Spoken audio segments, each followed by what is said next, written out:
they've been on the road quite a while, guys that obviously showed. They're coming into the game tonight, they're 6-1 with multiple road wins. So obviously they didn't have a lot in them tonight.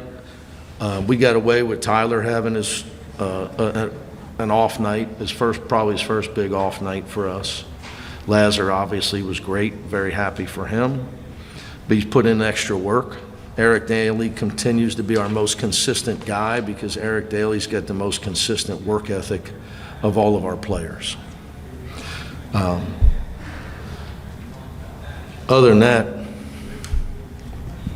you ever forced 30 turnovers? And what was the deflection total for you in 30 turnovers? 62. That's a record, right? Probably. I have to consult with my expert, TJ Wolf's my deflection man. He's been with me a long time. I did not ask him. I just gave a lecture on finances and education. We didn't even talk about the game. I'm the last guy that they have to listen to. Their pro coach is never going to talk to them about that stuff, nor will their European coach or wherever. They have to listen to me. So you got to take times like that where there's not much to say about the game, try to talk about something that could be useful for them. The value of saving money and the value of education, especially one from UCLA. Don't underestimate either one. How pleased were you? I mean, you're going to need a bigger hungry dog bone with a game like that, right? Yeah. Look, I thought Southern Utah was completely out of gas. I'm telling you, I was a nervous wreck all weekend. They're 6-1. You know, they were up 15-20 in both their games Friday and Saturday down at USD. They took Loyola to the buzzer. I don't know if you guys noticed, Loyola Chicago's 7-0 at Loyola. So they just must have had no gas in the tank tonight. So, you know, and I don't know what it's obviously a lot of guys did a lot of good things. Thought, you know, our preparation was good, but we offensive rebounded. I was happy with that because we couldn't throw it in the ocean for a while. How happy are you with the growth since New Mexico, right? Because that's what it's just tough to say, Ben. You know what I'm saying? It's tough to say. I think the guys know that I look in the mirror when stuff like that happens. I know people come in there and I get pissed off, and you ask me, I just tell the truth. If a guy didn't play well, I say, obviously Dylan didn't play well that game. But then I throw players under the bus. It's my fault. If he doesn't play well, it's always my fault. So like I look at like we weren't ready as a group for that to play that hard and that intense, and you know, obviously from here on out, you got Big Ten play starting the next 2 games. Then you got 3 top 20 teams. That's your December, so we're gonna find out. You know, but I just that's on me to make sure we're ready. You know, I think I do believe that like Dylan made shots in the second half. Like he came out, he missed his first 2 wide open shots. He got beat off the dribble twice. I think I told him like, so the guy on that Southern Utah's better than you? Like you know, I just think the guy with the best players usually wins. Like I saw Memphis pretty much dominated UConn. UConn made a wild comeback.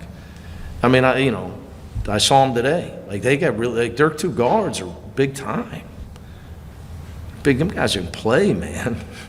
The guy with the best players usually wins. So you got to get. So how do you get your guys? Like I need Dylan and Sky to start helping Sebastian with the scoring.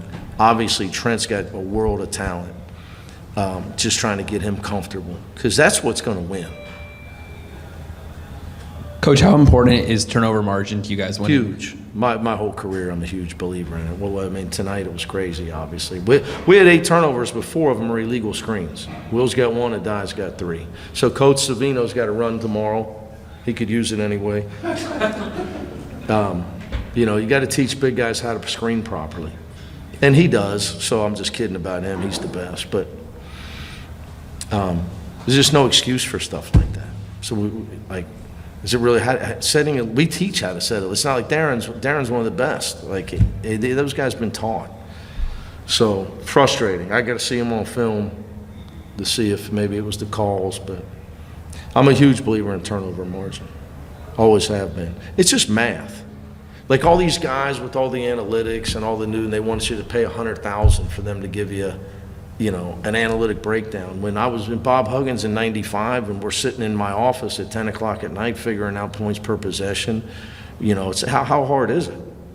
I mean, we get 80, we shot the ball 80 times tonight. They shot it 40. I like our chances.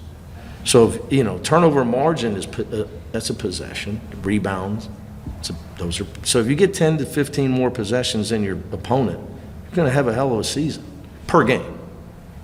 I mean, they say, before they needed to have 30 people behind an NBA bench in the analytics department. I mean, I don't know how, it's just math. I mean, if we get way more shots than you and way more possessions, we're probably going to beat you. Seems pretty simple. I mean, you would think, but you got to hear, like, see, now you got to use terms, to make it look like you are really intelligent,